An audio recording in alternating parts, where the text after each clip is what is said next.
Why did you choose to build your career within the learning department? You said it right. I've been a lifelong teacher. I've always been obsessed with the teaching profession as a child. When you asked me, I always wanted to be a teacher. And when I got into corporate America, I had experience in lots of different roles. And my goal was always to be able to be in those roles, but in a teaching capacity. Growing people is a passion of mine. And so the learning department allows that to happen for an executive. And the contribution you can make to a company is more than I think people understand today. And I'm hoping that I see it, the role of the learning department getting bigger and bigger, and I'm very excited about it, and people realizing how valuable it is to the success of a corporation. What do you think made you successful? I think really it's about hard work and the pursuit of something that makes you happy.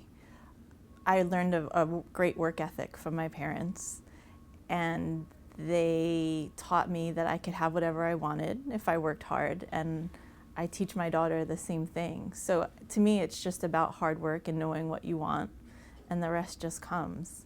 One of the quote I always like to use is that you can lose with hard work, but you cannot win without it. So That's hard true. work is so fundamental. It's fundamental, but and there's lots of other pieces that go with it. Fearlessness, I think, is one that you have to be willing to try new things, you have to be willing to put yourself out there, and you have to be willing to fail. And a lot of people can't get over their failures, and people that do, I think, become successful. So that's a lesson I learned later on in life, for sure. I'm a great at failing today. You mentioned Dan Hoffman. Dan is a great mentor of mine who's really helped me in my career know how to work hard and still enjoy what we're doing, even though we're doing it 23 hours a day. And so he's given me a lot of insight into how to structure a company so that people are happy to work hard and are happy to put in the hours because they're learning and because they're doing the things they want to do. Everyone asked me, why did you start to work for Dan? And it was because he gave me agency. It was like, try new things. If you fail, you'll be held accountable. But we're going to let you try whatever, pretty much what you want. And so who wouldn't work hard when you have that kind of boss and mentor and opportunity? How do you define learning? So people will often say, oh, you run training. And I say, no, I run learning. And I see learning as more self-directed than I see training. People decide what they want to learn. You can give people training, but learning happens only when it's self-directed, where it's something people are motivated to find out and explore. So in a corporation, it's challenging because you have things you need to get done, but really your first customer in a learning department has to be the employee and what they want to get out of learning, because you can train them to do something, but unless their heart's in it and unless they see that getting them to their hopes and dreams, it's not going to be as successful. So learning is about the person who is participating feeling like they have agency and self-directing it as well. So as a Chief Learning Officer, I have to create a space where people can really direct their own learning. And it's challenging because it's free-flowing and it's democratic. It's not just, here's a PowerPoint, learn it, and move on to the next one. We learn as young children that learning happens in groups and collaboratively, and we tend to forget that as we get older. And I think corporations that are successful with learning programs realize that people best learn in groups when they're trying things and acting and doing. And we need to infuse that into our corporate learning programs. We learned it in the 3rd grade when we had 34 other children to help us. And it doesn't change. People still learn the same way. To compete in this market, you have to have people who can join the company and get working quickly, and you have to have them be invested in what they're doing. The best thing about what's happening for learning departments in corporate America is people are realizing that it costs less if someone can be productive quicker, and you can't do that without a learning department, and a learning department that knows how to get people to learn in the right way so that it is fast and it is efficient. and it motivates people instead of demotivating them. So a lot of learning programs start with, okay, how do I ramp a new employee? How do I get them productive? At M5 and now ShoreTel, it kind of happened the opposite way, and it's exactly about change. Technology changed.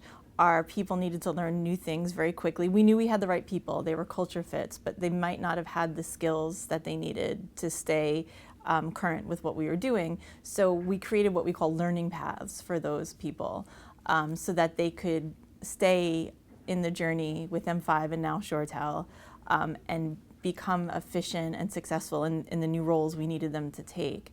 I'm a perfect example. I started as a sales trainer at M5. Then I was sales manager, then I ran marketing, and now I'm chief learning officer. So you could see, myself included, I had to learn a lot of new things in order to stay on that path with the company, and I'm glad and happy I did. Why do you think it's important for organization to invest on employee training and learning and development? If you talk to recruiters that were working through this last economic downturn, they'll say they still had a really hard time filling roles, getting the right people for the right roles. And we found the same thing. There were lots of unemployed people out there, but we still had trouble hiring the right people. So everyone recognized that in this last economic downturn. So it really points to why learning is still so important, because once you have the right people, you have to be able to get them to the next level, and you have to be able to train people, the right people, to do the right role, because it's not easy to find culture fit and to find people who are willing to invest in a company, who have knowledge. If people with knowledge really can go anywhere they want, so getting them to come and stay with us, it's always been about come here and learn something, and that's been the biggest draw for sure for us. For me, it's a culture fit first and foremost. We have lots of examples at M5 and ShoreTel where we took someone who we knew wasn't really the right culture fit, but all their other skills and experience were there. And lo and behold, a few months, a few years later, when they were exiting, we said, we always knew they weren't a culture fit. So culture fit for me is very important. People who are willing to take responsibility, be helpful to their coworkers, be honest is a big one for us. Learn, obviously. People that are willing and open to learning are not easy to find. Everyone says they are, but it's really hard to dig in and understand whether or not they really are until they come work for you. But I interview all our senior executives, and that's the thing I probe on.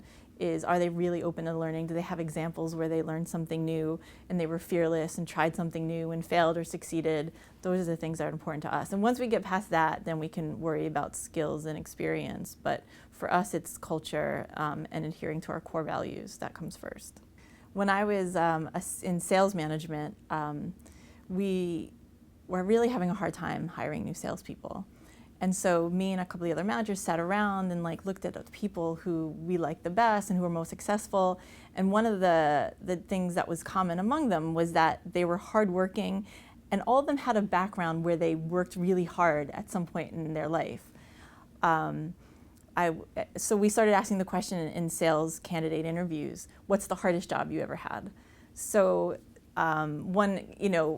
when they asked me that question, I worked at a camp in the Poconos in the kitchen washing pots for 12 hours a day. That job was hard.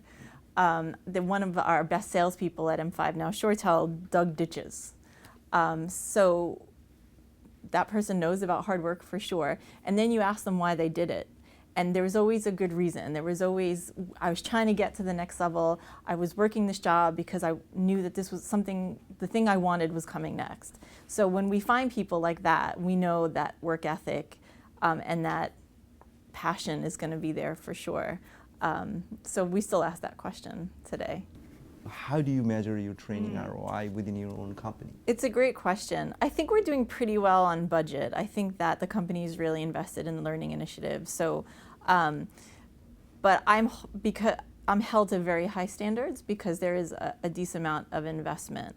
So the time it takes a new employee to get fully productive is something that I'm measured on. It's an easy thing to measure with my department spends a lot of time with salespeople. So it's easy to measure with salespeople. When do they first hit their quota? In support, how quickly can they handle a full caseload a day? So we're measured on those for sure. Other things we're measured on are feedback we get in our training programs to make sure people feel like they're excited about what they're learning and invested. Turnover rate, people that are leaving because they weren't able to get efficient at doing the job is another thing we're measured on. I would really encourage learning professionals to really dig into measurement and metrics, and it's scary because it's hard, but once you're able to convince the organization that there is a return on investment here, they'll give you the money. They'll give you the resources, no doubt. So don't be afraid to be measured would be my advice for anyone fighting for budget dollars in an organization. How do you develop learning plan for your employees? Do you have a organizational framework that you use in order to monitor whether your learning plan is working or not? Yeah, there's a few things I would say about that. The first thing we had to do at our organization as we grew was remind people how to learn. As I mentioned before, we know how we learn best when we're in the 3rd grade, and then as adults we forget. So we've always had a learning culture, but it was always, when we were smaller, it was always very free form, where people just jumped in and taught each other things. So as we grew, we knew we needed to organize learning a little bit better. The first thing we wanted to do was remind people how to learn. So we started a program at M5, and it's continued through with ShoreTel, called Battle of the Bands, where we offered our employees a half-hour a week of free music lessons, and then put them in bands. So these are people who had never played this instrument before. Half-hour a week, they learn guitar, keyboards, and then twice a month practice with a band, and at the end of the year we have a big Battle of the Bands celebration where they compete against each other. And the results from this were amazing. So we've done it 2 years in a row, and we're starting our 3rd year now. So what it reminds people is what it takes to actually learn something. So when you're learning an instrument, it's about practice and hard work and doing it over and over and over again. And about loving what you do, and with some goal at the end, right? So we said, okay, great, now take that and apply it to learning a new development code, or learning how to best talk with customers on the phone. It takes practice, it's hard, you're gonna make mistakes, but you just have to keep trying. So we got people excited about working for the company because they got to be rock stars, but also really got them to invest in their own learning. So once we had that framework, it became easy to work with people to create learning plans for themselves. So you're exactly right. Here's the goal. Here's where we need you to get, and here's how you're going to do it. So we have a system called Blackboard for sales that we use internally. And technology allows us to build learning paths for people. We use the application to run our business. People can also go in and see where they are in their learning path. It's not just, hey, read these PowerPoints. It's, hey, try this exercise. Hey, talk to some people about this code and let us know what you think. So they can follow themselves through the learning paths and know when they've finished it. And there's assessments built in, but most of our assessments aren't really exam-based. They're mentor-based, where people are able to talk to an executive and know whether or not they're at the level they need to be. So that's been really important for us as we grow. We're in the cloud division, we are 270 people now. So everyone has a learning path, and they can follow it in the application we use to run our business. So that's important for us as well. Keeping it collaborative and mixing things up, and understanding that we have different kinds of learners. So we have learners that love to read. My team is overhauling our knowledge base, so we own that, and that's real important to make sure everybody stays on the same page. Podcasts and videos have been great for us.